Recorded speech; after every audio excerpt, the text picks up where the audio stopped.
I was looking for a military story that I once shared on Facebook that I wanted to use for this episode. I've been searching for 48 hours. I searched military and my name. And you know what I saw, Sher?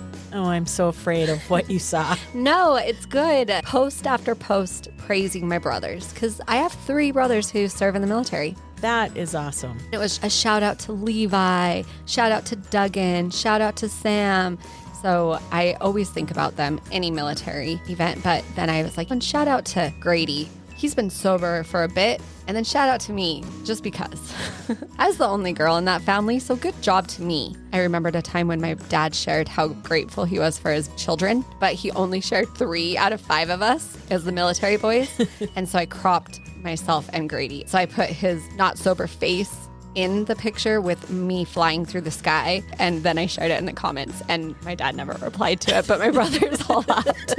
So shout out to my brothers is how I wanted to start with this. At least 3 of his 5 children were successful. Shout out to my parents for 3 out of your 5. I'm making my way through the drip, drip, drop. So we know Memorial Day was yesterday, but we wanted to still talk about it anyway. Yeah, we did. We thought we would start by talking about how Memorial Day came about in the first place. And by we mean Sher. You like that? Yeah.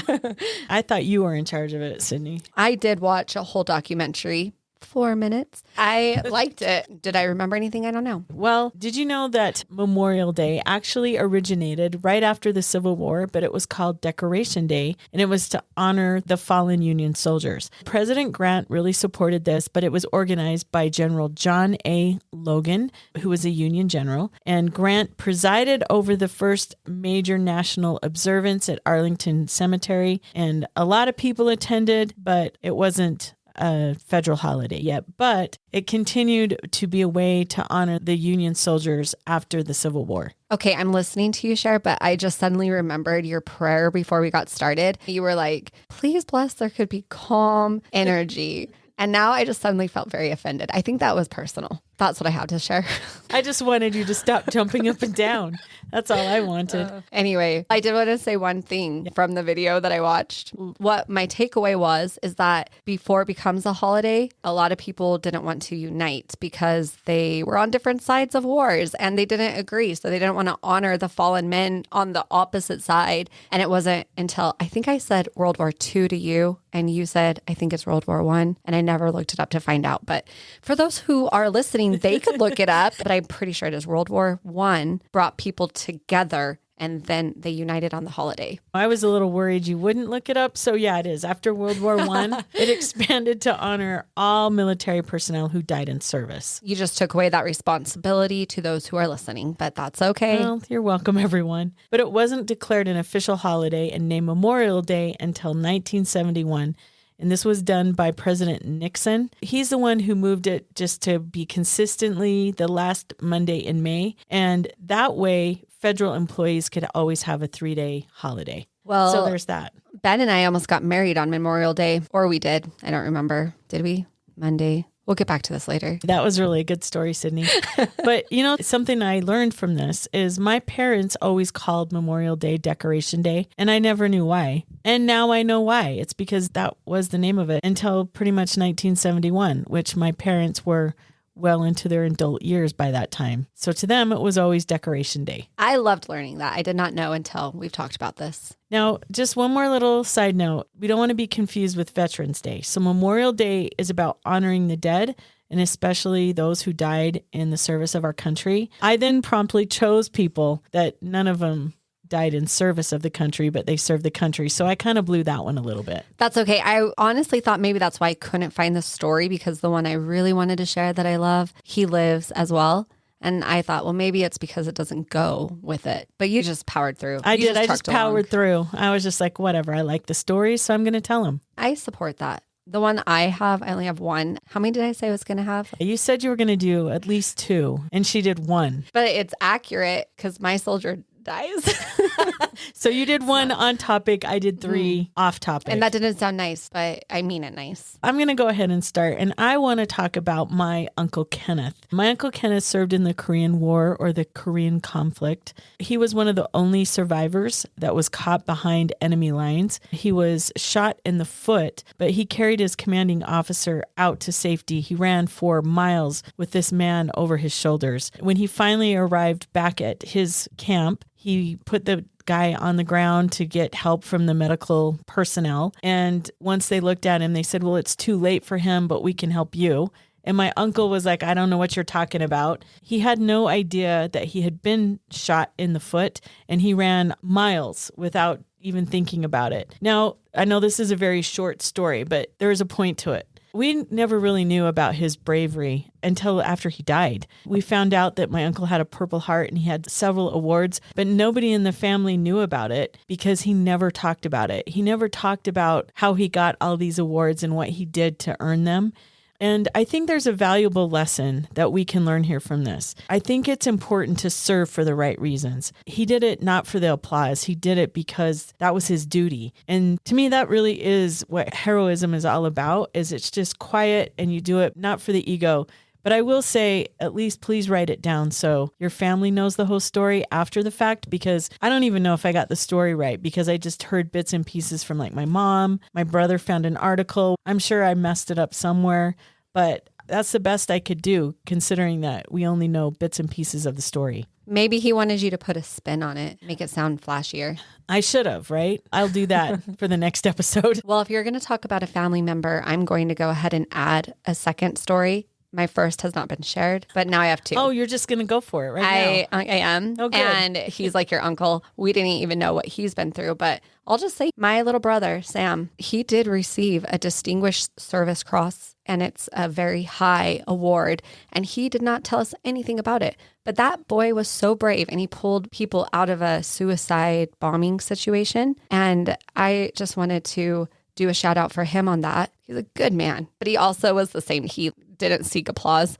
I don't know how they did it. I think if I was there, I would be like, hey, you want to know what I did? Look How what I would did. you not? Right? Well, I asked my brother that once, actually, and he said nobody wants any of those awards because it means someone died. No, that's a fair point. I know.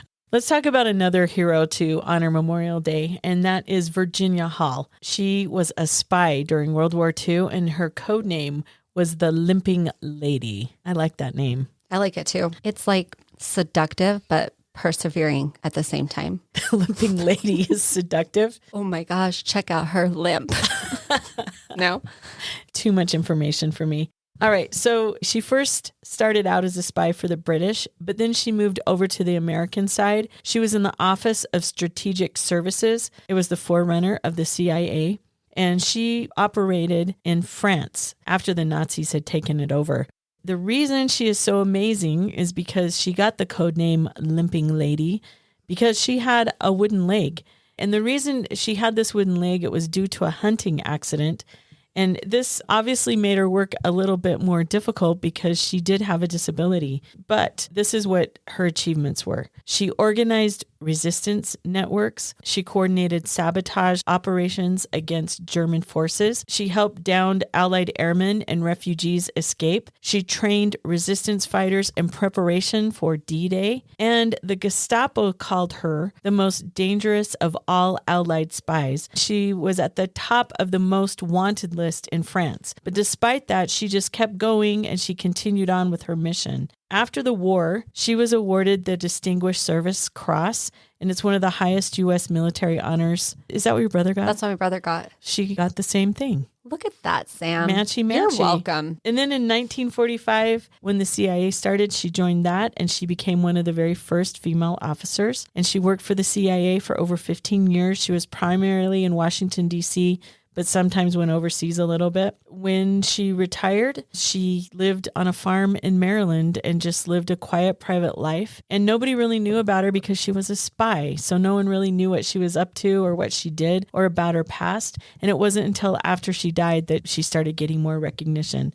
And what I learned from this is you don't need to be whole physically to be powerful spiritually and mentally. And there are so many examples of people that serve this country that even though they were hurt in some manner, that they were able to overcome it because of their faith in God or because of their extreme mental capability of being able to power through hard things. That reminds me of a study I know I've told you about, Cher. They told a group of women that they were going to go do a job interview and they were going to put scars on their face and they wanted feedback of how people responded to how they looked. So they decorated their faces with all these scars and sent them into the job interview. But right before they left for the job interview, they said, oh, let me touch up your makeup a little bit. And in that, they took all of the makeup off. There was no scars on their face anymore. And so when they went into the interview, they didn't know the scars were gone. They thought they were there. And they were paying attention to how they were treated by somebody else. And nearly every single one of them said they were treated differently because of the scars on their face. Then they would find out later that they didn't have any scars on their face, but they thought they had a scar on their face. The reason this is coming to my mind is I think so often we live in a way where we think people perceive us a certain way. And I think we really hold ourselves back and our potential back because we're out there thinking people are staring at something that maybe isn't there. And Virginia Hall, her heroism and her courage, it's such a beautiful example of seeing yourself as who you truly are, understanding your true identity and knowing what you're capable despite the odds. I agree because I think that speaking for myself, I like to dwell on my weaknesses. So I think that other people are also dwelling on my weaknesses. And then that's how I perceive myself and think everyone else is looking at me the same way. Instead, she was dwelling on what her strength was. Her strength was doing all of these amazing things like organizing a resistance against the Nazis, which is incredible.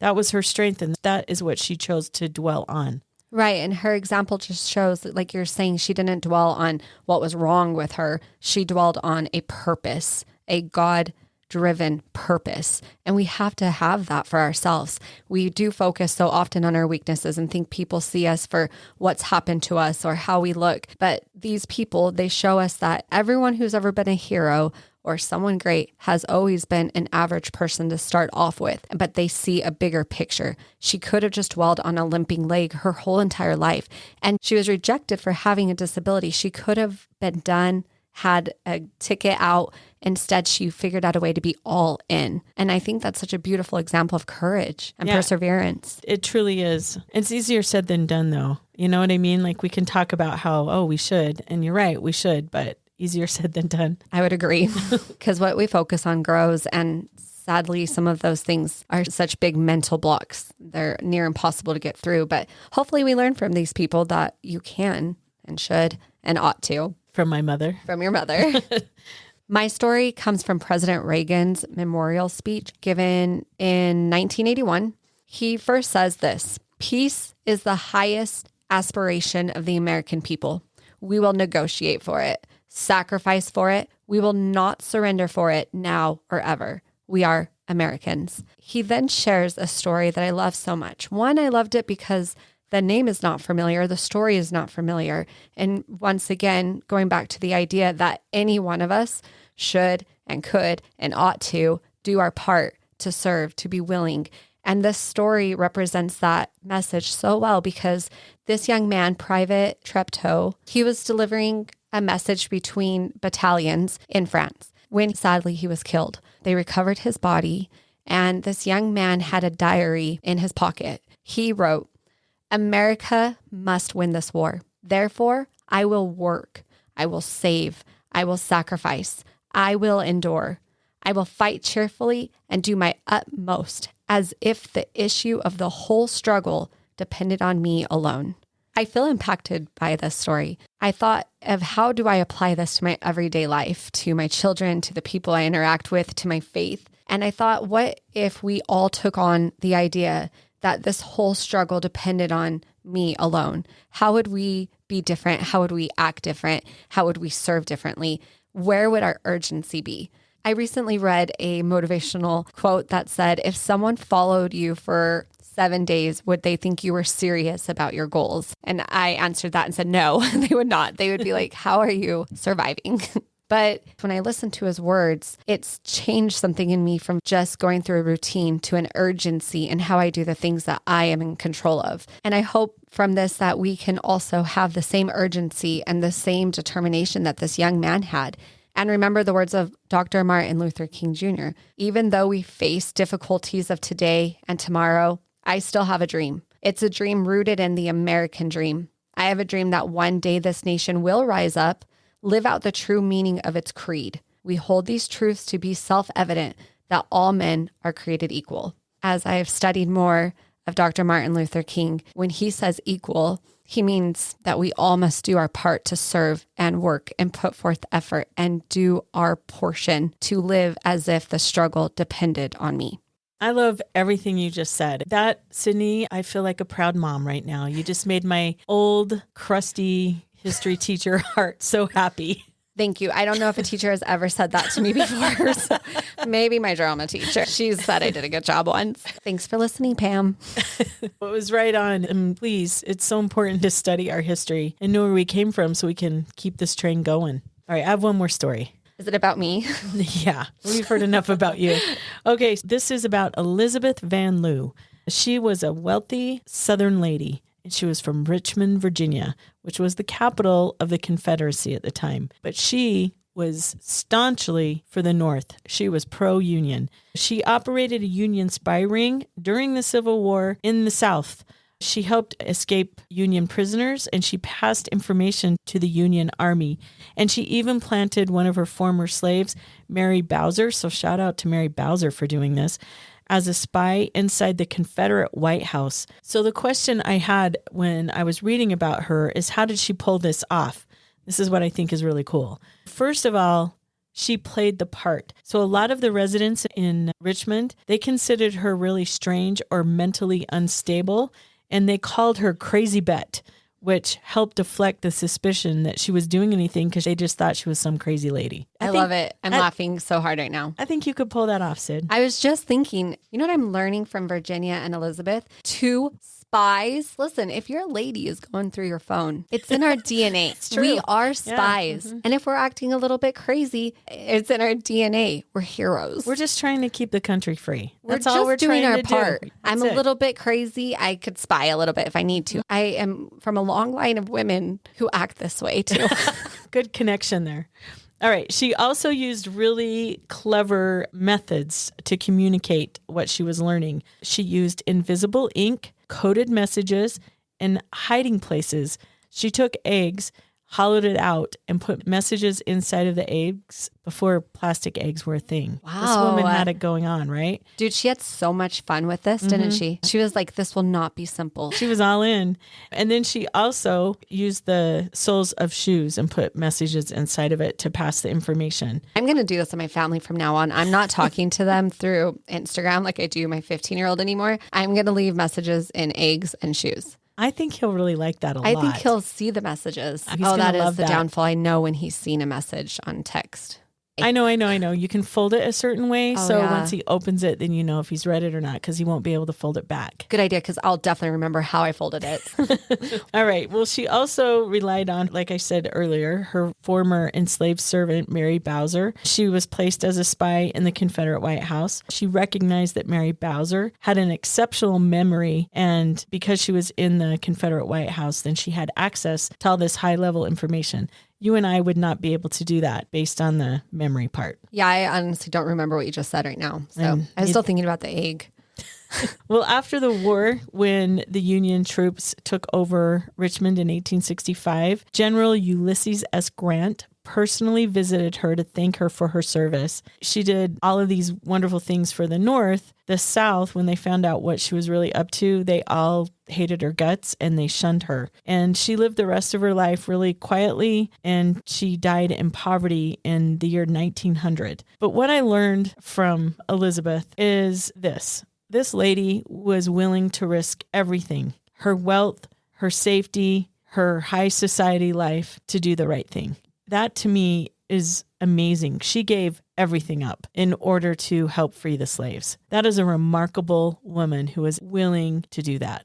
You know, Sher, Something I really love about doing a podcast with a history teacher is that I've had an opportunity and a reason to dig deeper into history. And I think a lot of us have a surface level appreciation for the freedom that we have, for the sacrifices made for it. But especially doing these episodes, that helps me to deepen my connection to these everyday people who decided to do something more spectacular because of the sacrifices they were willing to make, to sacrifice their life and their comfort in hopes for a better future. And one thing you taught me, I did not know this, is that on Memorial Day, there is a national moment of remembrance, and it's observed at 3 p.m. local time. And it encourages all Americans to pause for 1 minute of silence to honor those who have died in service to the United States. And our challenge this week, even though Memorial Day just happened, we challenge you to do this today. Pause for 1 minute in silence to honor those who have died in service. This brings us to our final thoughts. Cydni and I just wanted to take a moment to pause and remember the men and women who gave everything for this country. While we talked about a few people who survived their service to this country, their stories help us understand the kind of quiet courage and selflessness that defines true sacrifice, conviction, and heroism. We hope their examples push us to be more grateful, more grounded, and more aware of the cost of freedom. As we learned from Private Treptow, I will fight cheerfully and do my utmost, as if the issue of the whole struggle depends on me alone. This is our prayer. From Cydni and Sher and Rudy. I'm forging my way through the tip top. I'm living my life through the drip drop. When eternity's plan, I just can't stop. I'm making my way through the drip drop.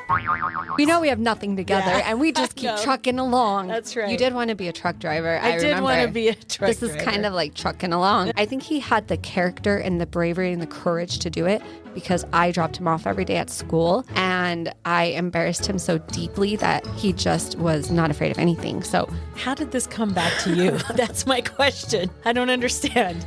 it just happens like that when it's meant to be. It's just a flow of truth. I just wanted to say again to myself, I did a good job helping raise Sam. And then I was like, well, back to seeking applause to me. But maybe if my dad would have added me in that photo, I wouldn't be seeking applause elsewhere. But here I am. You know, I think maybe you should talk to your therapist about this photo. I think you've got a lot of issues. She's not responding to me right now, Cher. Deanna, if you're listening, I'm available next week. How do you say that name? Cuthbert? She nicknamed her lake. I should have learned more about the hunting accident, but I didn't. You can make this up too. You can make up whatever you want. But what am I saying actually, Cher? You know, Sarah, I don't know. It's going to say Cher. I know your name. It's okay, crazy bet. What do I say, Cher?